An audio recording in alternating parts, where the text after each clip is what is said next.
Greetings to you, my dear friend. I hope all is well with you and with your family. The Sabbath is set aside by God for us to celebrate creation and to glorify God.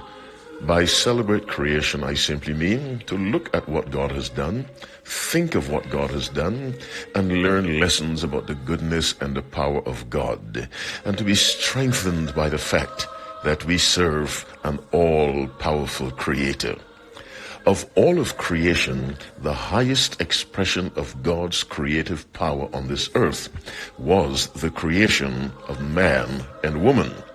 They alone were made in His image. So consequently, when we celebrate creation, when we glorify God, we ought to be very, very careful how we view man and woman, how we view male and female. Animals were not made in the image of God.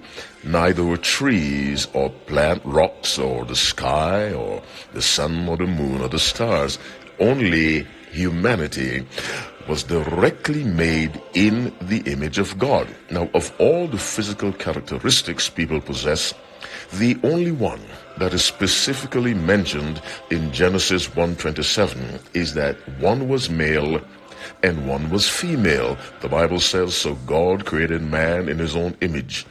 In the image of God created He him, male and female created He them. I went online and I asked the question, how many genders exist? And the results were bewildering.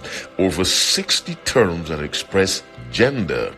The article also informed me that gender and sex are not the same thing. Sex refers to physical characteristics such as genital structures and the predominant hormone. For men, testosterone; for women, estrogen. But gender is what you choose for yourself. The Bible does not tell us Adam chose his gender or his sex, nor did Eve. The Bible tells us God assigned one male, God assigned the other female.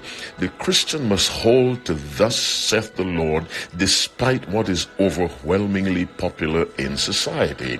What does this have to do with Sabbath observance? As I said earlier, the Sabbath is set aside for the celebration of creation and the glorifying of God, and the highest expression of creation was the making of man and woman, male and female.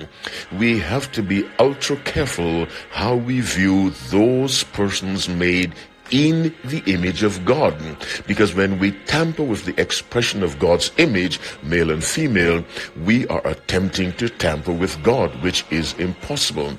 My listening friend, in Genesis 5 verse 1, the Bible says, this is the book of the generations of Adam. In the day that God created man, in the likeness of God made He him, male and female created He them. So it is repeated, male and female were created by God. Regardless of what society says, that sex refers to physical structure and gender refers to your choice, God made the choice. This is male, this is female, case closed. Sin has created problems, but sin ought not to instruct us regarding God's creation. All I'm trying to say, as you observe the Sabbath, the highest expression of creation was the making of male and female in the image of God.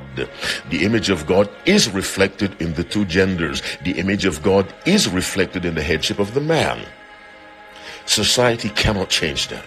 So as you keep the Sabbath holy in obedience to God, remember, God's plan was male and female despite what a sinful society tells you. May the Lord bless you, super abundantly bless you, bless your family as you keep the Sabbath holy. And remember that God's arrangement was, it is still His arrangement, male and female, and in the world to come it will be male and female despite what this present evil society tells you. God bless you and happy Sabbath.